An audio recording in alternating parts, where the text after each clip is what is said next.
canal do produtor continua a série de entrevistas sobre as principais ações do Sistema CNA-Senar em 2016. Vamos também apresentar as perspectivas para 2017. Hoje o nosso assunto é o trabalho das comissões de aquicultura e de pesca. E para conversar comigo, eu recebo aqui no estúdio a assessora técnica da CNA, Lilian Figueiredo. Muito obrigado pela participação. Bom dia. Bom dia. Começamos então, qual foi o comportamento da produção nacional do pescado em 2016? Bom, Marcelo, trouxe um slide aqui.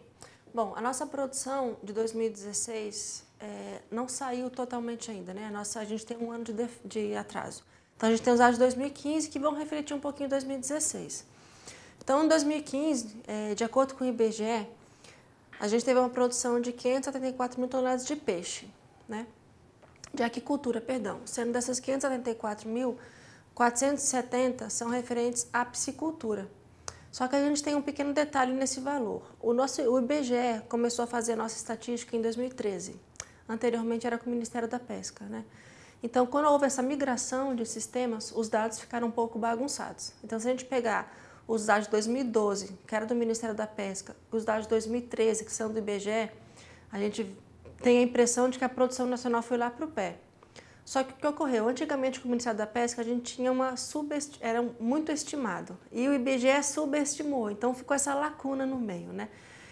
De 2013 para 2014, o IBGE evoluiu bastante. Então, esses dados que a gente tem agora em 2015 estão um pouco mais de acordo com a nossa realidade. É adequação de levantamento de dados, De né? levantamento, exato. Porque a aquicultura é muito diferente das demais cadeias. Por exemplo, na pecuária de leite, na pecuária de corte, o que o IBGE usa?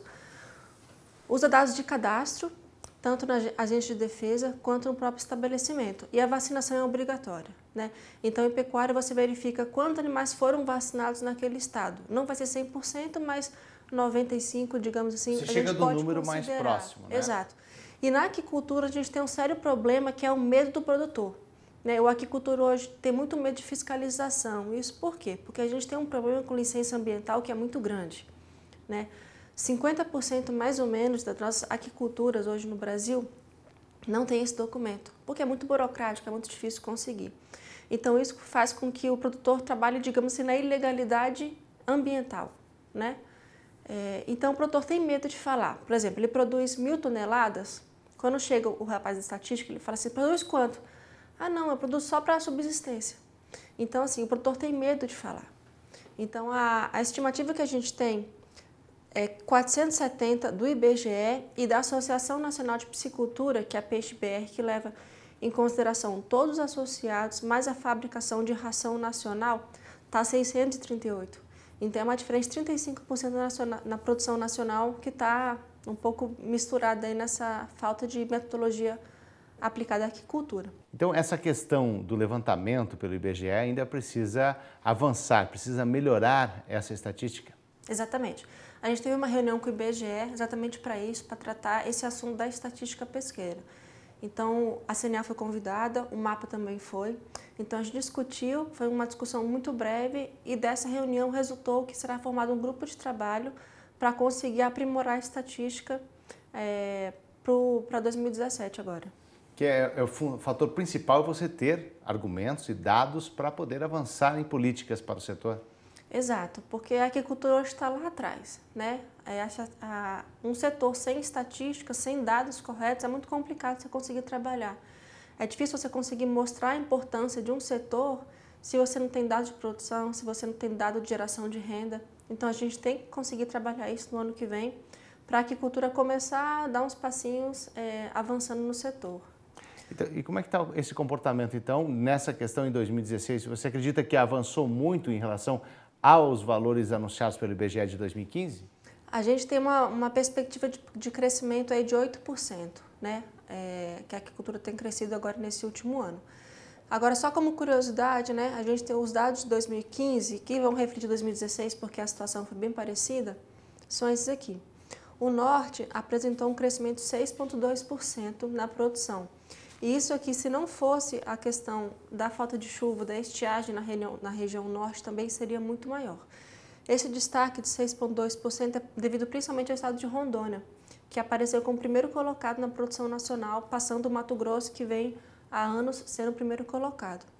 A região Sudeste apresentou um crescimento de 12,7%, aqui principalmente em São Paulo, a região de Santa Fé do Sul, que tem uma produção de tanque-rede bem tecnificada.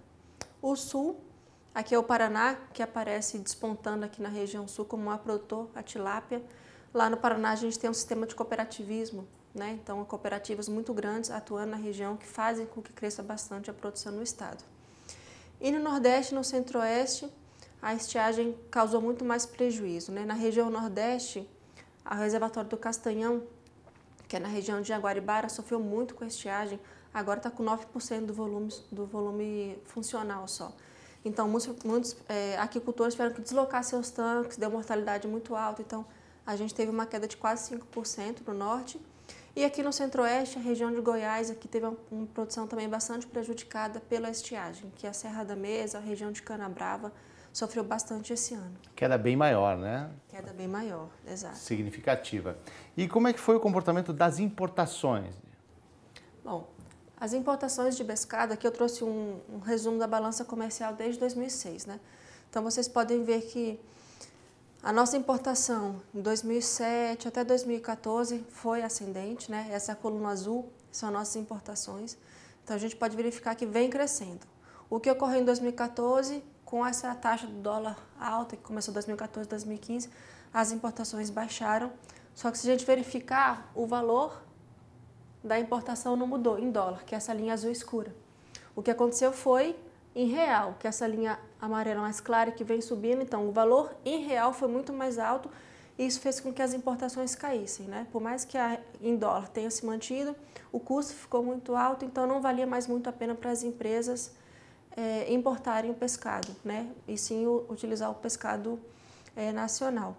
Então, a gente pode ver que 2015, 2016, temos a data até outubro, né? Porque não temos os dados muito finalizados ainda. Está baixando e a tendência é que a gente feche 2016 aí em torno de 700 mil toneladas mais ou menos importadas. Isso é importante, é um dado importante na sua avaliação. A questão de cada vez mais reduzir essa importação é o que se quer, para não ficar refém, você fazer um investimento no pescado e as grandes empresas importarem esse pescado. Exatamente. Hoje a gente tem no Brasil 40% do pescado consumido ainda é importado. Então, para o Brasil, que tem todo esse potencial de produção que a gente tem, isso é inconcebível, né? O pescado é a segunda mercadoria mais importada pelo Brasil, fica atrás só do trigo. Então, o nosso trabalho é mudar um pouco isso. E isso começou a mudar um pouco. Agora, nesse ano de 2016 que passou, o pessoal do Ministério da Agricultura intensificou as fiscalizações em relação ao pescado importado. Então, por exemplo, nos 2 primeiros meses de ação do Ministério, 56 contêineres voltaram para o país de origem, por fraude no pescado, por adição excessiva de água e adição de produtos químicos que façam com que o produto absorva mais água e aquela questão, a gente paga a água em vez de pagar o peixe, né? Então, a expectativa agora é que as importações dêem uma baixa. É que a fiscalização vai permitir isso, né? Porque senão fica refém, né? O produtor no Brasil fica refém dessa questão de você não ter depois onde colocar esse pescado. Isso, exatamente. O pescado importado tem um mercado bom aqui no Brasil ainda pelo custo, né? E o custo chega baixo justamente por isso, porque é um pescado de qualidade ruim. A partir do momento que começar a entrar sol, a gente não quer que feche o mercado para pescado importado, a gente quer que seja de qualidade. Qualificado, né? Qualificado. Então, sendo de qualidade, vai conseguir competir com o nosso pescado nacional em relação a preço. Aí, porque aí não é só o produtor, não é só quem investe na agricultura, mas até o consumidor está ganhando com essa possibilidade de escolha. Exato, né? o próprio consumidor, né? A qualidade de um pescado nacional abatido há pouco tempo, né? Sem processamento, com mínimo processamento, do que um pescado que vem esse importado. E outro fator também que está contribuindo para essa baixa de importação, fora a qualidade do pescado, é o gosto brasileiro. A gente teve contato com algumas redes varejistas que falaram que o consumidor em si já está deixando um pouco de lado o pescado importado, principalmente pescado de países asiáticos, né, que tem esse maior problema de adição de químicos.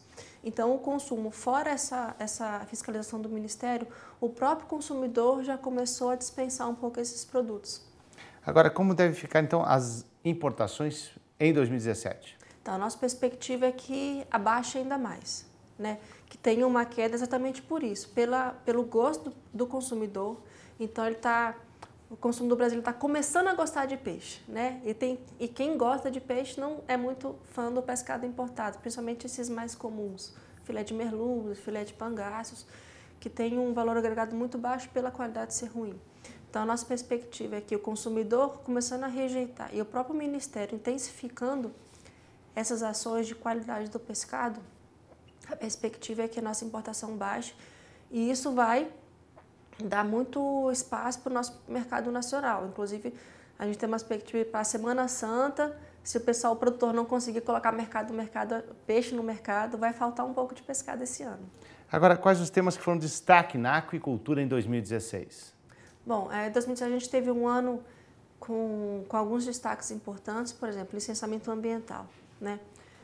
Nós da comissão estamos rodando o Brasil, tentando convencer as secretarias estaduais de meio ambiente de que a aquicultura é amiga do meio ambiente, né? A gente não está ali para produzir, para poder agredir, para poder causar algum prejuízo.